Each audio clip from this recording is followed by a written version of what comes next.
السلام علیکم، welcome to my YouTube channel novels addiction. وہ دن بھی آیا جس کا سب کو انتظار تھا۔ کمرے میں کافی شور تھا مگر وہ اپنی دھڑکنوں کا شور پھر بھی سن پا رہی تھی۔ آئے نور اپنا پرپل فراق بمشکل سنبھالتے یہاں سے وہاں بھاگ رہی تھی۔ لمبے بال اب بمشکل کندھوں پر تک آ رہے تھے۔ یہ کارنامہ اس نے کل ہی کیا اور ماہی کے بھی کاٹ دیے۔ ہلکے میک اپ میں وہ کافی خوبصورت لگ رہی تھی، جبکہ آف وائٹ نفیس فراق پہنے، نیوڈ میک اپ کیے، سرخ رنگ سے لبوں کو رنگے، اس نے بالوں کا جوڑا بنایا ہوا تھا۔ دائیں بائیں جھولتی لٹ اور گلابی رنگت اس پر ٹوٹ کر رنگ آیا تھا۔ کانوں میں اجباری جھمکے پہن رکھے تھے اور دونوں کلائیوں میں گجرے تھے۔ وہ کافی خوبصورت لگ رہی تھی۔ بیوٹیشین اب اس کے سر پر دوپٹہ سیٹ کر رہی تھی۔ جلدی کرو، لالا بھی آ گئے ہیں۔ آئے نور کی آواز اس کی دھڑکنیں ایک بار پھر مدھم کر چکی تھی۔ وائٹ کلرڈ کاٹن کی شلوار قمیض پہنے، آف وائٹ شال کندھے پر رکھے، وہ شاہانہ چال چلتے حویلی میں داخل ہوا۔ بال جل سے سیٹ کر رکھے تھے۔ سجی ہوئی حویلی اسے بے باکی سے مسکرانے پر مجبور کر گئی تھی۔ تو آخر وہ دلکش لڑکی اس کی ہونے والی تھی۔ واحد ستیال نے اسے گھورا، مگر وہ شاید زیادہ خوش تھا جب بھی ان کے بغل گیر ہوا۔ ایک پل کو وہ ساکن ہوئے۔ برسوں بعد وہ ان کے گلے لگا تھا، ورنہ تو ہر وقت تو میں رہتی۔ ان کے اندر تک اطمینان چھا گیا تو اس کو شدت سے سینے میں بھینچا تھا۔ خوش رہو، انہوں نے دل سے کہا۔ گو کہ وہ یہ رشتے پر راضی نہیں تھے، مگر اکلوتا بیٹا تھا، اس کی خوشی تھی، وہ مان گئے تھے۔ ویسے بھی آج تک انہوں نے جبراً ان دونوں سے کوئی فیصلہ نہ منوایا۔ وہ دونوں آزاد تھے۔ ہاں، مگر اچھا برا ان دونوں کو سکھایا ہوا تھا۔ سامر میر پھر مسکرایا۔ اب اس کا دل مچلنے لگا تھا۔ وہ بس اسے دیکھنا چاہ رہا تھا، ہر صورت، ابھی ہی۔ یہ خواہش جلد پوری ہو گئی اس کی۔ آئے نور اور چند اور لڑکیوں کی سنگت میں وہ سفید لباس میں ملبوس لڑکی اس کا دھڑکتا دل ساکن کر چکی تھی۔ بے موت مار ڈالیں گی یہ ہوش مندیاں، جینے کی آرزو ہے تو دھوکے بھی کھائیے۔ آئے نور اور چند اور لڑکیوں کی سنگت میں وہ سفید لباس میں ملبوس لڑکی اس کا دھڑکتا دل ساکن کر چکی تھی۔ سفید فراق آگے سے پاؤں تک آ رہا تھا، باقی پیچھے سے پھیلا ہوا تھا، سیڑھیوں کو چھو رہا تھا جس پر نفیس نگینوں کا کام ہوا تھا۔ سر پر جالی دار دوپٹہ جوڑے سے ہوتا پشت پر گر رہا تھا اور سرخ رنگ کی دوپٹہ اس کے چہرے کو چھپائے ہوئے تھا۔ کئی لمحے تو وہ حواس بحال ہی نہ کر سکا، نگاہیں ہٹا ہی نہیں سکا، دھڑکنوں کو معمول پر لا ہی نہ سکا۔ شاید اس سے زیادہ حسین منظر وہ کبھی نہیں دیکھ سکتا تھا۔ بیٹھ جا پتر، ماں نے اب کی بار اس کے کندھے پر ہاتھ رکھتے شریر لہجے میں کہا تو وہ شدت سے چونکا تھا۔ آئے نور اور لڑکیاں اسے صوفے پر بٹھا رہی تھیں۔ وہ رج کر خجل ہوا۔ تھوڑی کو جاتے وہ اس کے مقابل رکھے صوفے پر آ کر بیٹھ گیا تھا، مگر دھڑکنیں معمول پر نہ آ سکی۔ وہ اس کے چہرے کو دیکھنا چاہ رہا تھا، مگر سب لوگ آس پاس آ گئے تھے۔ ایک جانب مولوی صاحب بیٹھے تھے اور ساتھ واحد ستیال۔ مہیرہ کے ساتھ اس کی ماں اور آئے نور تھی۔ خوشی آئے نور کے چہرے سے جھلک رہی تھی، وہ بے تحاشا خوش تھی۔ مہیرہ کا دل جیسے رگ رگ میں دھڑک رہا تھا۔ بار بار ہتھیلیاں نم ہوتی، بار بار آنکھیں نم ہوتیں۔ وہ شدید خوف زدہ تھی۔ سب اتنی جلدی ہو رہا تھا کہ اسے کچھ سمجھ نہیں آ رہا تھا۔ نکاح شروع کریں، واحد ستیال نے کہا تو سامر میر نے نگاہوں کا زاویہ بدل دیا۔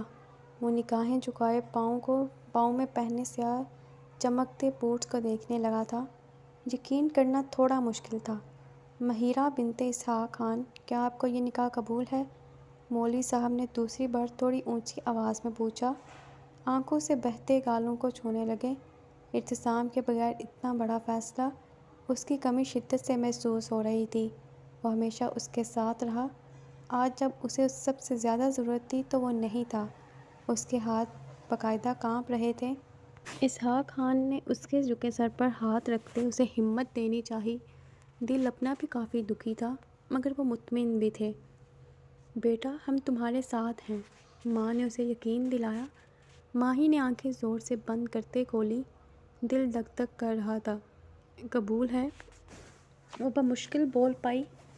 سامر نے آنکھیں بند کرتے کھولی، ایک سرور پورے وجود پر چھا گیا تھا۔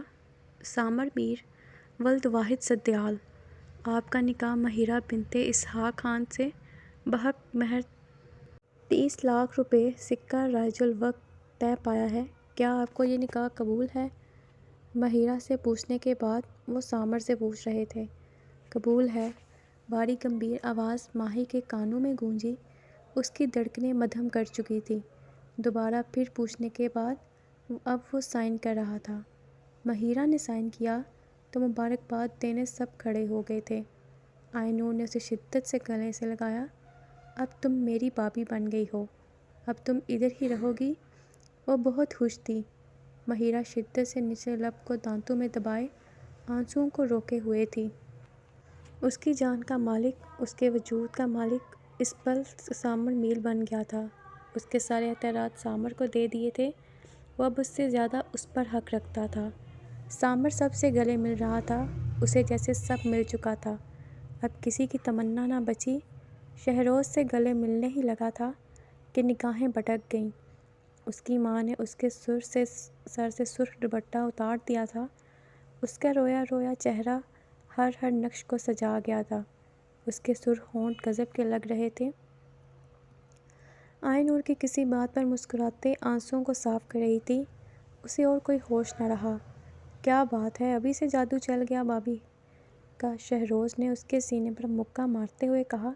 سامر نے ٹرانس کی سی کیفیت میں اسے دیکھا، پھر گلے لگایا، مگر دل کی ضد تھی، وہ اسے چھونا چاہ رہا تھا، یقین کرنا چاہتا تھا وہ اس کی تھی، بس اسی کی۔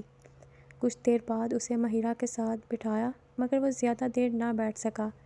اس کے وجود سے آتی خوشبو اس کے حواس قابو میں نہیں رہنے دے رہی تھی۔ مہیرہ کو رونا آیا، شاید وہ خوش نہیں تھا۔ لوگوں کے رش میں وہ بھاری لباس پہنے اب شدید تھک چکی تھی، مگر لوگ اور آتے جا رہے تھے۔ جدیال حویلی میں ایک بار پھر ماتم کا سماں تھا۔ رملہ کی ماں دونوں بچوں کا غم لیے جا چکی تھی۔ سفید و سیاہ کپڑوں میں ملبوس عورتیں بین کر رہی تھیں، کوئی افسوس کر رہا تھا تو کوئی ترس بھری نگاہوں سے دیکھ رہا تھا۔ حویلی کو جیسے کسی کی نظر کھا گئی یا کسی کی آہیں عرش پر جا پہنچی تھیں۔ گاؤں والوں نے اس حویلی میں رہنے والوں کے ٹھاٹھ دیکھے تھے، اب اجڑے حال دیکھتے تو کانوں کو ہاتھ لگاتے تھے۔ سفید شلوار قمیض پہنے حازم سرحان ایک کونے سے لگ کر کھڑا تھا۔ ماں اسے پیاری تھی، اتنی جلدی چلی گئی، اسے یقین نہیں آ رہا تھا۔ اس کا دل غم سے پھٹا جا رہا تھا، مگر وجیح چہرہ بالکل سرد تھا۔ ایک کے بعد ایک نقصان ہو رہا تھا اس کا۔ شاہی جدیال لوگوں سے مل رہے تھے، انہیں اتنا غم نہیں تھا، مگر تھا ضرور۔ مگر حازم کی پریشانی سب پر حاوی تھی، وہ ان کے چشم و چراغ تھا، ان کے ڈوبتے خاندان کی آس تھا۔ کچھ تو بول، اتنا چپ کیوں ہے؟ زیاد اسے یوں نہیں دیکھ پا رہا تھا۔ وہ اس کی خالہ کا اکلوتا بیٹا ہونے کے ساتھ ساتھ بہترین دوست تھا، ہر بات سے واقف تھا، مگر اسے یقین نہیں تھا کہ حازم قاتل تھا، یا شاید وہ کرنا ہی نہیں چاہتا تھا۔ حازم پھر بھی کچھ نہیں بولا، وہ اسے دکھ سے دیکھتا رہ گیا۔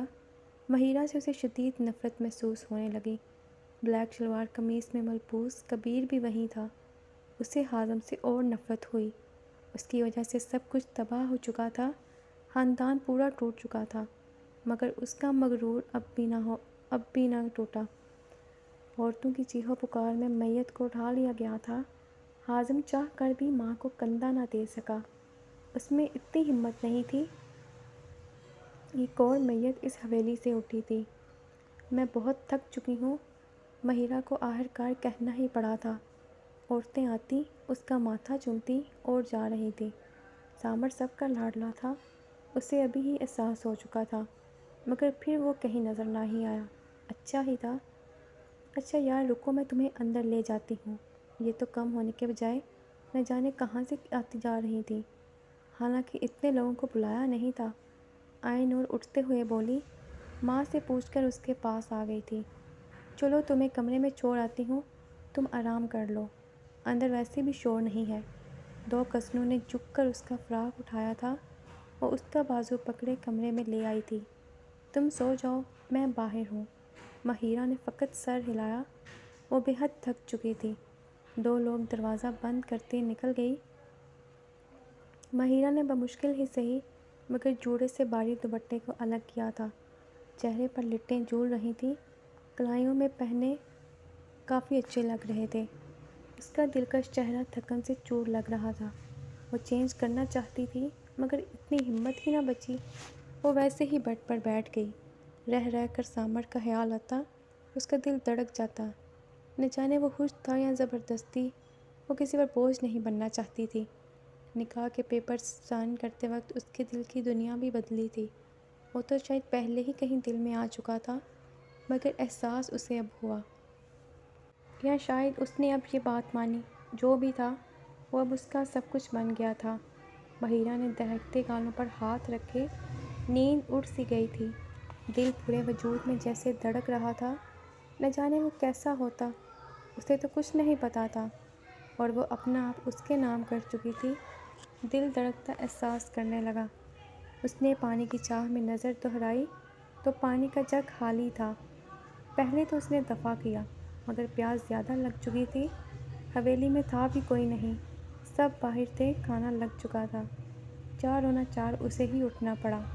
باری دوپٹہ وہ دوبارہ تو کر نہیں سکتی تھی، ایسے بھی تھا ہی کون حویلی میں۔ وہ ویسے ہی اٹھتی باہر نکلی۔ سیاہ اونچی ہیل کی ٹک ٹک گونجتی آواز سانس بکھیر رہی تھی۔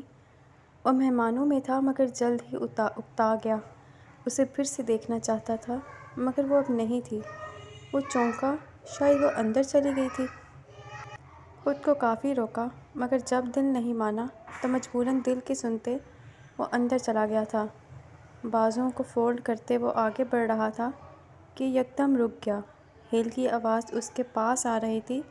وہ چونک کر مڑا تو ساکن رہ گیا۔ اپنے لمبے باری فراق کو بمشکل سنبھالتے وہ کافی پریشان سی نیچے اتر رہی تھی۔ فراق کبھی ایک تو کبھی دوسری طرف سے نیچے لگتا۔ وہ پھیلے فراق کے ساتھ اونچی ہیل پہنے نہیں اتر پا رہی تھی۔ خوبصورت دلکش چہرہ شدید تھکن زدہ سا ہوتا سرخ پڑا ہوا تھا۔ دائیں بائیں کچھ لٹیں جھول رہی تھیں۔ وہ یکٹک اسے دیکھے جا رہا تھا جو اب تھک کر ادھر ہی بیٹھ گئی اور آگے کو جھک کر ہیل اتارنے لگی تھی۔ سامر کی نگاہیں کچھ بے باکی سے بھٹکیں۔ دل اتنا بے لگام ہوا کہ اس نے گھبرا کر نگاہوں کا رخ موڑتے چہرے پر ہاتھ پھیرا۔ وہ اتنی لاپرواہ کیسے ہو سکتی تھی؟ کوئی اور بھی تو اس وقت یہاں ہو سکتا تھا۔ ہیل کو ایک جانب رکھے، فراق کو پکڑے، اب وہ آرام سے اتری مگر ابھی تک اسے نہیں دیکھا تھا۔ سامر اسے ہی دیکھ رہا تھا کچھ سنجیدگی سے۔ وہ اب اس کی تھی، تھوڑا تو خیال رکھنا چاہیے تھا نا۔ اس کو غصہ آنے لگا مگر دل ہنوز اس منظر میں کھویا ہوا تھا۔ ہیل اتارتے ہی مہیرہ مطمئن ہوتے اب نیچے اترنے لگی تھی۔ حالانکہ اسے احساس ہو گیا تھا کہ نہیں آنا چاہیے تھا، کسی کو کال کر لیتی مگر تب یاد ہی نہیں رہا تھکن میں۔ سیڑھیوں سے اترتے اس نے جیسے ہی اور آگے بڑھنا چاہا، یکدم رک گئی۔ کچھ ہی فاصلے پر سیاہ چمکتے بوٹ تھے۔ مہیرہ نے گھبرا کر دیکھا تو دیکھتی رہ گئی۔ سفید کاٹن کی شلوار قمیص پر اب سلوٹیں پڑ چکی تھی۔ شال اب کندھوں پر نہیں تھی۔ بال جو پہلے جیل سے سیٹ تھے کچھ بکھرے ہوئے تھے۔ وجیح چہرے پر بلا کی سنجیدگی چھائی ہوئی تھی۔ وہ اسے ہی دیکھ رہا تھا۔ مہیرہ کی دھڑکنیں شدت اختیار کر گئیں۔ وہ بے ساختہ 2 قدم پیچھے ہوئی۔ یہاں آ کر اس نے سچ میں غلطی کر دی تھی۔ اوپر سے ابھی یہاں کوئی تھا بھی نہیں۔ اس نے سوچا واپس بھاگ جائے مگر وہ اس کے پاس آنے لگا۔ مہیرہ کا دل جیسے رگ رگ میں دھڑکنے لگا تھا۔ وہ خوف زدہ سی اس کے بڑھتے قدموں کو دیکھنے لگی تھی۔ جب نہیں رکا تو وہ بھی پیچھے ہونے لگی۔ کدھر جا رہی ہو؟ وہ بالکل پاس آ کر رکا تھا۔ مہیرہ کی پشت دیوار سے لگ گئی تھی۔ اس کی باری سنجیدہ آواز سنتے اسے دیکھتے حلق تر کیا۔ وہ نہایت پاس تھا۔ اس کا دل مچلنے لگا تھا سینے میں۔ میں پانی پینے، وہ اوپر کمرے میں پانی نہیں تھا تو وہ بے ربط جملے بولی۔ اس کے پاس آ جانے پر جیسے دماغ کام کرنا چھوڑ رہا تھا۔ اس کی ہتھیلیاں نم ہونے لگیں، رنگت شدید سرخ ہو چکی تھی۔ ابھی ابھی تو وہ اس کے نکاح میں آئی تھی۔ دوپٹہ کدھر ہے؟ اس کی گردن سے ہوتی نگاہیں بھٹکتی گئیں لہجہ ہنوز سنجیدہ تھا۔ مہیرہ نے ایک دم گھبرا کر ادھر ادھر دیکھا۔ اس کی بے باک نگاہیں اس کی جان لبوں پر لے آئیں، مگر اسے فرق نہیں پڑا۔ کدھر ہے دوپٹہ؟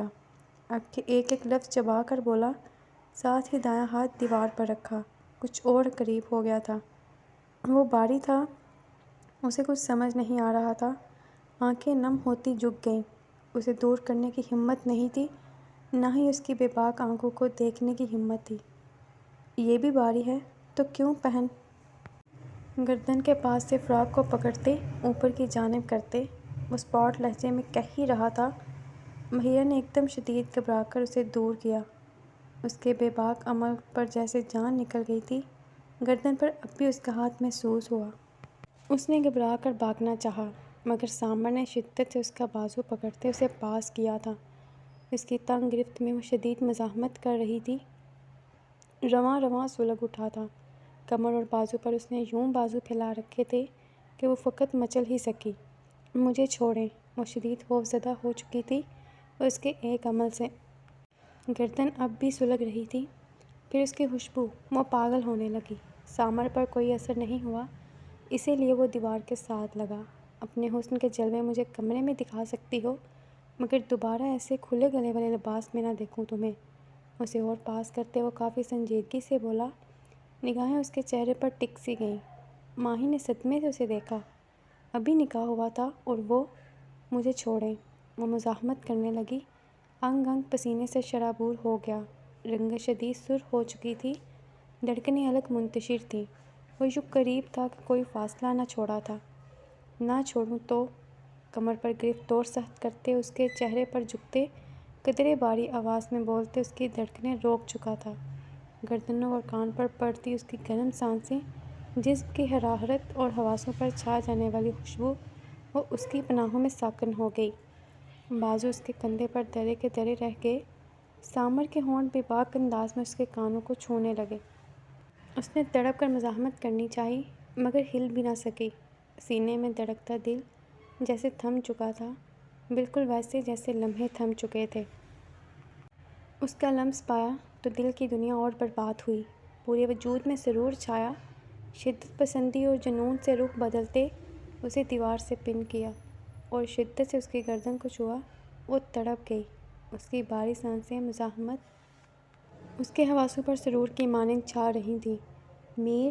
اسے لگا وہ پیچھے نہ ہوا تو اس کا دل بند ہو جائے گا۔ اس نے شدید تڑپ کر اسے پکارا۔ اس کی گردن کو چھوتے میر ساکن ہوا تھا اس کی پکار پر۔ شدید سرخ پڑتی آنکھوں کے سنگ اسے دیکھا۔ پل میں بے حال سی ہوتی وہ اسے دیکھ رہی تھی۔ بکھری سانسیں، سرخ چہرہ، التجا کرتی نگاہیں، مگر وہ تو اس کے پکارنے پر ساکن ہوا تھا۔ پھر سے کہو۔ وہ پھر وہی لہجہ، وہی تڑپ، وہی لفظ سننا چاہتا تھا۔ مہیرہ پھر نہیں بول پائی۔ اس کی سانسیں شدت سے بکھری ہوئی تھیں۔ اسے سمجھ نہیں آ رہا تھا ہو کیا رہا ہے۔ وہ کچھ نہیں بولی۔ بولنے کی حالت جیسے بچی ہی نہ تھی۔ سنا نہیں تم نے؟ وہ بے چینی سے بولا۔ نازک کمر پر اس کے ہاتھوں کی گرفت شدید تر تھی۔ آنکھوں میں بلا کا خمار تھا۔ تشنگی کے باعث رگیں ابھر چکی تھیں۔ وہ یہ بھول گیا کہ وہ کدھر تھے۔ وہ بھول گیا کہ ابھی ہی نکاح ہوا تھا۔ وہ بھول گیا کہ اس کی شدت پسندی وہ نہیں سہ سکتی تھی۔ اسے کچھ نہیں یاد رہا تھا، کچھ بھی نہیں۔ مجھے جانے دیں۔ اس کی بات بیچ میں رہ گئی۔ اس کا چہرہ شدت سے ہاتھوں میں دبوچے اور اس کے لبوں کو چھو گیا۔ مہیرہ کا سانس لینا محال ہو چکا تھا۔ وہ اسے پیچھے کرنا چاہ رہی تھی، مگر وہ بار بار اس کے لبوں کو چھوئے جا رہا تھا۔ میر! وہ پھر پکار بیٹھی۔ آنسو گالوں پر گرنے لگے۔ سامر نے مغرور خمار سے بھرپور نگاہوں سے اسے دیکھا تھا۔ کچھ لمحوں میں وہ نگڈال ہو چکی تھی۔ اس کے سہارے کڑی گہرے سانس لیتی، سانسیں بحال کر رہی تھی۔ تم غضب ہو۔ وہ اس کے سرخ پڑتے چہرے کو دیکھ کر بے ساختہ بول گیا تھا۔ اس قدر نازک مزاجی تھی۔ اس کا دل اس پر پھر سے فدا ہوا۔ اس کے سرخ لبوں کو چھوا تو نشہ پورے وجود کو اپنی لپیٹ میں لے گیا۔ اس کی گردن کی نرماہٹ اور خوشبو سے زیادہ تباہ کن چیز اور کیا ہو سکتی تھی؟ اپنی پناہوں میں اس کا نازک نڈال وجود، اس کی سانسوں کا بھاری پن، بکھرا تنفس، اس سے زیادہ منظر کون سا خوبصورت ہو سکتا تھا؟ وہ ایک بار پھر اس کے چہرے پر جھکا، اس کے لبوں کو چھونا چاہا، مگر اس سے پہلے ہی وہ شدت سے اسے دور کرتے بھاگ گئی تھی۔ حالانکہ جس میں جان نہیں بچی مگر وہ بھاگ گئی۔ سامر اسے دیکھتا رہا، اسے نہیں روکا، مگر اس کا رواں رواں سلگ اٹھا تھا۔ گہرا سانس لیتے لبوں کو چھوا، پھر دوبارہ اوپر دیکھا۔ وہ کمرے تک پہنچ چکی تھی۔ کب تک اور کدھر تک بھاگو گی؟ وہ ہنسا۔ آخر آنا تو یہی ہوگا۔ کچھ لمحوں پہلے ہوئی اس کی حالت یاد آئی تو وہ دل فریبی سے ہنستا چلا گیا۔ مہیرہ نے جیسے تیسے کر کے کمرہ بند کیا اور دروازے سے لگتے نیچے بیٹھتی چلی گئی۔ بیٹھتی نہ تو شاید گر جاتی۔ لبوں پر ہاتھ رکھ کے وہ سمجھنے کی کوشش میں تھی۔ اس کی گردن، کان، ہونٹ، گال اس یوں جل رہے تھے جیسے کسی نے کوئلے رکھ دیے ہوں۔ دل کی دھڑکنیں اس حد تک مدھم تھیں کہ چلنے پر شک ہو۔